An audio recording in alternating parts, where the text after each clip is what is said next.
Salut, bienvenue à vous, c'est la dernière ligne droite avant Noël, plus qu'une semaine. Mes amis, lundi prochain c'est la veillée de Noël. Dans cette vidéo je vous propose de faire un Christmas tour. Je n'en ai jamais fait sur ma chaîne, donc on va faire un tour un petit peu de toutes les pièces, de toutes les décorations que j'ai mises en place. Et puis ensuite, dans un second temps, je vais commencer à en parler pendant le Christmas tour, mais dans un second temps, on va voir un peu la checklist de Noël, voir un petit peu tout ce qu'il reste à faire pendant cette dernière semaine. On a tous des façons de nous organiser différentes. Peut-être il y a certaines choses qui ne vous correspondront pas, d'autres qui vous correspondront.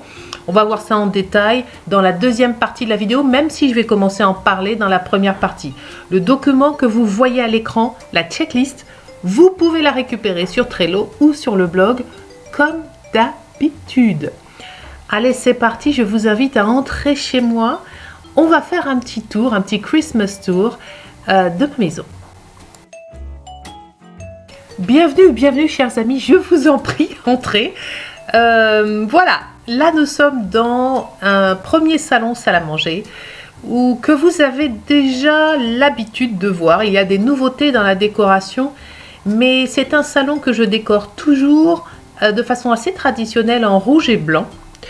Ma maison, c'est une ancienne ferme rénovée.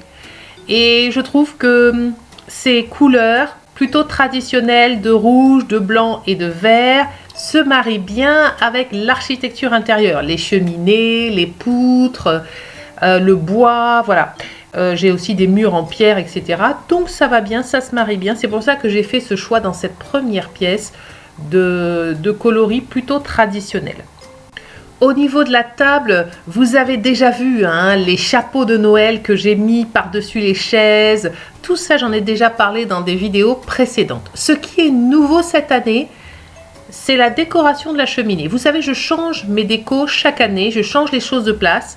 Mais cette année, j'ai fait l'acquisition de grandes guirlandes en sapin synthétique. Et ces grandes guirlandes, je vais les utiliser pour décorer mes deux cheminées et mon buffet. J'avoue que je suis ravie de cette acquisition. Donc c'est une acquisition vraiment pour le long terme parce que moi j'achète mes décorations au fur et à mesure des années et je les conserve. Là j'ai mis cette grande guirlande tout autour de la cheminée et puis je l'ai entourée de LED, de petites lumières.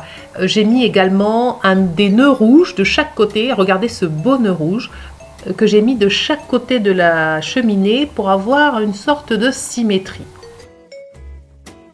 Dans toutes ces décorations, vous reconnaîtrez beaucoup de choses qui viennent de chez Ikea. Parfois, Ikea les avait fait les années précédentes et chaque année, je retourne et je rachète des nouveautés. Vous avez vu par exemple les cadeaux en carton, les papiers cadeaux en carton que j'ai trouvé chez Ikea.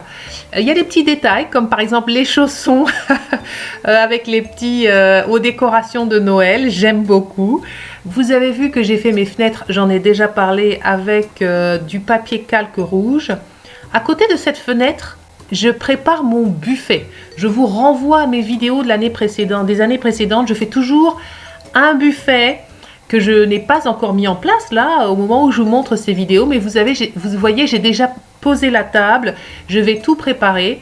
Je vous mettrai tous les liens pour préparer votre buffet, non seulement pour le brunch du 25, mais pour toute la période des fêtes. J'aime bien avoir une petite table buffet avec des douceurs pour les invités et pour la famille.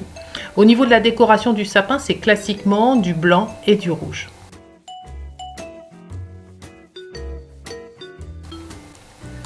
Au début de la série, de cette série de vidéos, nous avons vu le calendrier de l'Avent et puis nous avons vu également, je pense que vous vous en souvenez, le bar à bonbons que je mettais le début de l'Avent avec tous les petits chocolats à disposition. Ce que je ne vous ai pas montré, c'est des petits détails, comme par exemple sur une console, j'ai mis des sapins artificiels par exemple. Là, vous reconnaissez mon plateau où j'ai fait le bougeoir aux noix. Voilà, vous le reconnaissez ce plateau. Vous avez vu, je l'ai un petit peu enrichi. J'ai rajouté des bougies et une petite décoration et des LED pour l'effet waouh. Ce que vous n'avez pas vu, mais que vous connaissez peut-être déjà, c'est cette espèce de panneau indicateur, cascade givrée, cheminée, joyeux Noël. Je l'avais déjà montré les années précédentes. La décoration du buffet. Comme je vous ai dit, j'ai fait l'acquisition donc de guirlandes en sapin que j'adore. Donc là, j'ai mis une guirlande tout autour du buffet avec des lumières. Mais oui, il faut l'effet waouh, il faut que ça claque. Et puis j'ai ajouté 2 nœuds.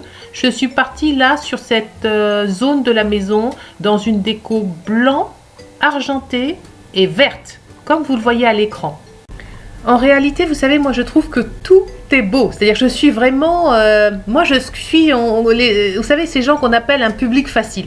Donc moi j'aime tout. J'aime tout.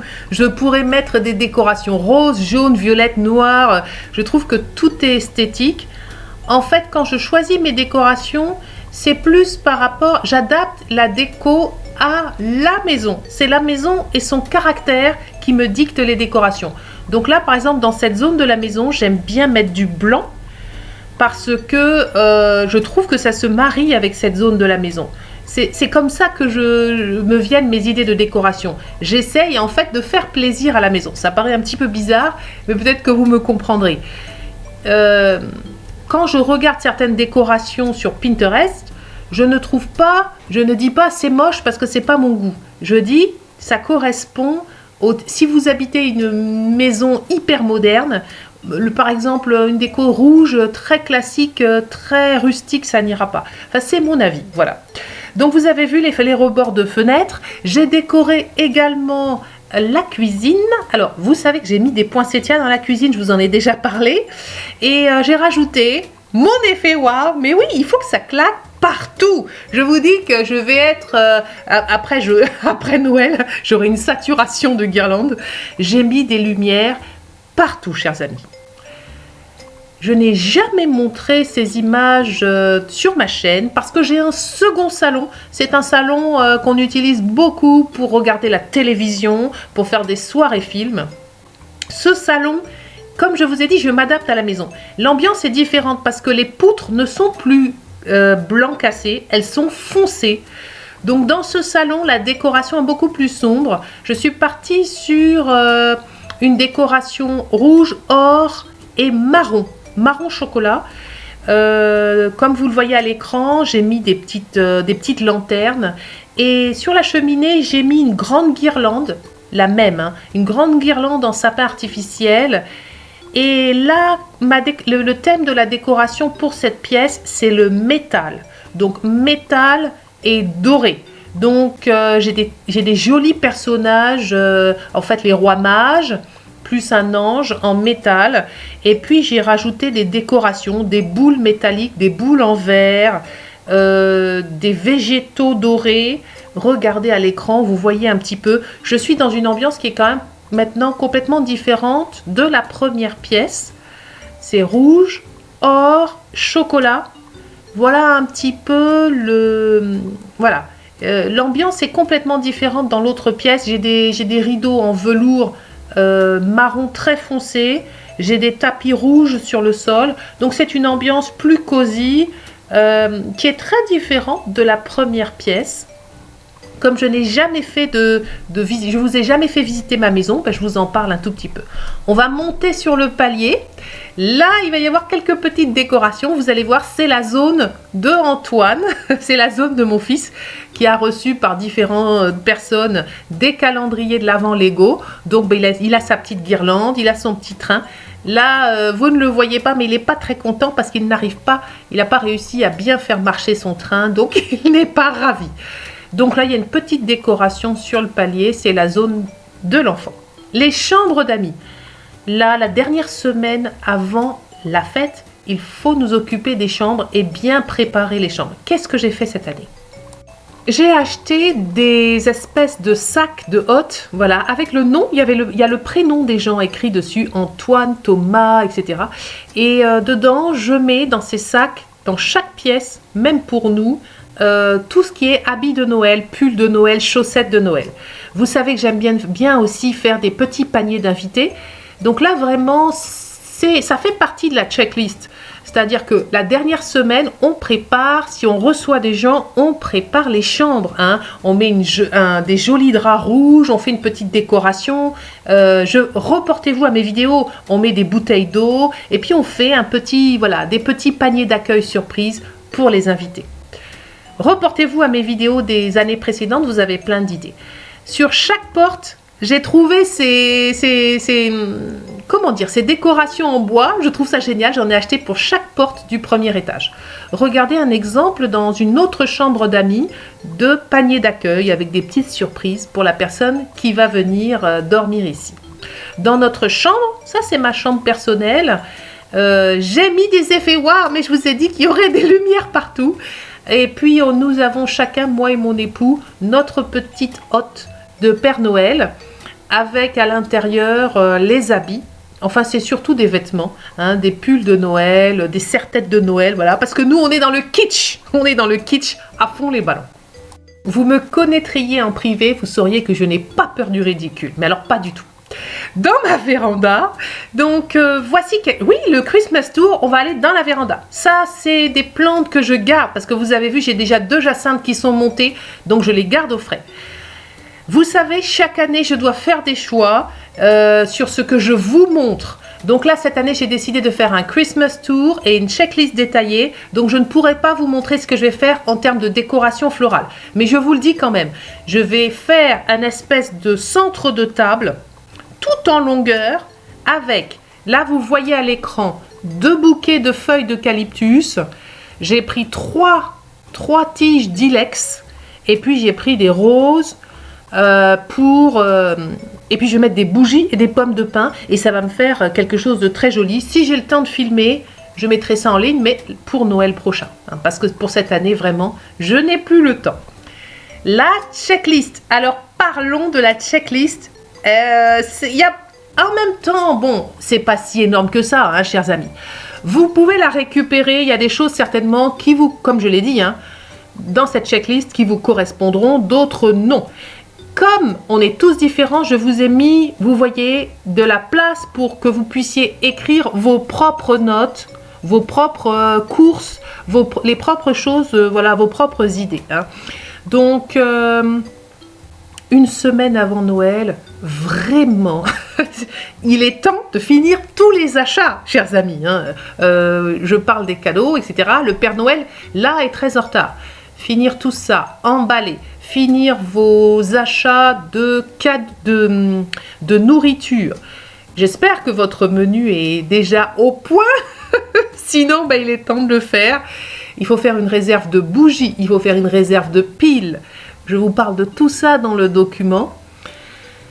Qu'est-ce qu'il faut faire? Une semaine avant Noël, vous savez que moi, je vais m'attaquer à la cuisine. Je vais faire mon foie gras en terrine. Je vais faire ma bûche. Je fais toujours 2 desserts. Donc, je vais faire une bûche et je vais faire un dessert glacé type vacherin ou omelette norvégienne. Ça, c'est les choses qu'on fait pendant la semaine avant Noël. On fait les biscuits secs.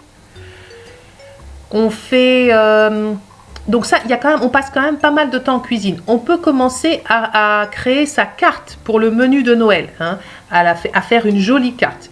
Vous voyez, là, je suis en cuisine. J'ai déjà commencé à faire mon pain d'épices. J'ai déjà commencé à faire pas mal de choses. Pourquoi je vous montre ces images? Parce que vous voyez, moi, j'ai mis de la musique. J'ai mis ma musique. J'ai mis les pulls, le bonnet de Noël. On a 2 façons, on a toujours 2 options dans la vie. Hein. On peut se mettre la pression ou on peut décider de profiter du moment présent. Moi, je décide de m'amuser, de profiter du moment présent. La musique est à fond. Là, vous ne l'entendez pas, mais la musique est à fond pendant que je fais ma cuisine pour Noël, mes préparatifs. Je ne considère pas, si vous voulez, tout est une question d'état d'esprit. Je prends ça comme un loisir. Parce que sinon, ça peut devenir, c'est une corvée, ça peut devenir difficile à vivre et stressant. Donc, mon idée est super simple. Amusez-vous, déguisez-vous, mettez un bonnet du Père Noël et profitez de ces moments. Là, vous avez vu sur la table, c'était toutes les réserves de chocolat que j'ai faites pour les fêtes. Au niveau de la checklist, on va voir ça en détail. Il faut prévoir des bougies. Il faut prévoir des piles pour les LED. Lavez et repassez votre linge de table. Repassez bien vos nappes et faites un essai. Moi, je vous conseille de faire un essai pour voir si votre déco de table est esthétique. Peut-être qu'il vous manquera des choses à aller chercher, des pommes de pin, voilà, ou des végétaux. Cuisinez ce que vous pouvez le plus possible, cuisiner à l'avance parce que vous voulez arriver pour les 2 derniers jours et être le moins occupé possible. Alors moi, je conseille surtout les desserts glacés et congelés, on peut vraiment les faire une semaine à l'avance. Préparez, décorez les chambres d'amis, les chambres d'invités avec des petits paniers d'accueil. Si vous n'avez pas encore fait le sapin, faites-le, décorez-le, emballez vos cadeaux. Prévoir la décoration florale, végétale de la table, des chambres d'amis. Vous pouvez soit le faire vous-même, soit commander chez le fleuriste. Bon, il y a beaucoup de choses à cuisiner. Préparez vos biscuits, mettez des glaçons, hein. Faites des glaçons pour l'apéritif. Des fois on oublie, on n'a pas de glaçons. Vous pouvez aussi, une semaine avant Noël, faire la carte du menu de Noël. Vous pouvez la faire vous-même, c'est très joli. C'est un joli DIY à faire par soi-même. Finir aussi les dernières courses importantes. Le 23 décembre, préparez un maximum de plats à l'avance. Mais oui, parce que le 24, on veut arriver détendu, donc on fait le maximum de choses à l'avance. Accrocher les chaussettes à la cheminée, faire un planning de décongélation. Et oui, si vous achetez des plats congelés tout prêts, ben faites un planning parce que des fois vous êtes surpris par les temps de décongélation. Allez récupérer votre centre de table, votre décoration florale, si jamais vous ne le faites pas vous-même ou il faut la faire vous-même. Mettre le champagne au frais, prévoir les vins en fonction du menu. Et vous allez voir que le 24, n'oubliez pas d'aérer et de faire chambrer vos vins.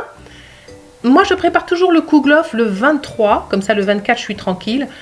C'est le kouglof qu'on va manger le matin de Noël. Le 25, pour le brunch de Noël, je le prépare le 23. Le 24, dresser la table de fête, acheter du pain frais pour les gens qui consomment du gluten. Je vous ai dit aérer les vins, mettre l'ambiance musicale. Allez, c'est le moment de mettre les chants de Noël, les CD de Noël. Suivre son planning de décongélation, faire la cuisine au plus tôt pour rester détendu. Et puis après, ben, c'est le moment de se faire toute belle et tout beau. On va se mettre sur son 31, on va allumer les bougies, on va allumer toutes les lumières de Noël. Moi, j'essaye de mettre en place le buffet du 25 aussi un petit peu le 24, voire le 23, hein, sur ma petite table que je vous ai montrée. Voilà, j'ai fait le tour. Bon, je suppose que nous n'avons pas tout à fait... voilà, chacun a son style de vie. Dans cette liste, dans cette checklist, il y a des choses qui vous correspondront, d'autres non. C'est pour ça que je vous ai laissé de la place. Comme ça, vous pouvez rajouter les choses qui vous correspondent et mettre tout ça à votre sauce. Bon, mes amis, la vidéo se termine ici. Franchement, je vous souhaite de superbes fêtes de Noël en famille. Je vous souhaite des fêtes de Noël magiques, merveilleuses, joyeuses, harmonieuses, pleines d'amour et de joie de vivre. Voilà. Moi, qu'est-ce que je vais faire en ce moment pendant cette semaine? Il y a des choses que je n'ai pas filmées, voilà, que je ne peux pas partager avec vous. Ce que je fais, c'est que je vais basiquement suivre la checklist que je partage avec vous. Il y a des choses sur lesquelles je suis avancée, d'autres moins. Et puis aussi, je vais continuer à profiter de la vie. Vous voyez à l'écran, je me suis fait pour moi et ma famille un lait de poule au cognac, cardamome, muscade, cannelle, délicieux. On a dégusté donc ce lait de poule, c'est vrai qu'il fait froid en ce moment. C'est ça, c'est la magie des fêtes si vous voulez. On a dégusté ce lait de poule avec du pain d'épices à l'orange confite. Profitez de ces moments. Personnellement, la période de l'Avent, la période des fêtes de Noël, moi, juste, j'adore, j'adore. J'espère que vous aussi, vous adorez, j'espère que vous passez de beaux moments. Je vous souhaite, encore une fois, une dernière fois, un très très joyeux Noël, de très belles fêtes de fin d'année. Et puis je reviendrai en janvier, je ne sais pas quand, chers amis, quand j'aurai récupéré de tous les excès, hein, de foie gras, de chocolat, d'alcool, que je vais faire, hein, je le sais, hein, que je vais faire pendant les fêtes. Gros bisous à tous, à très bientôt.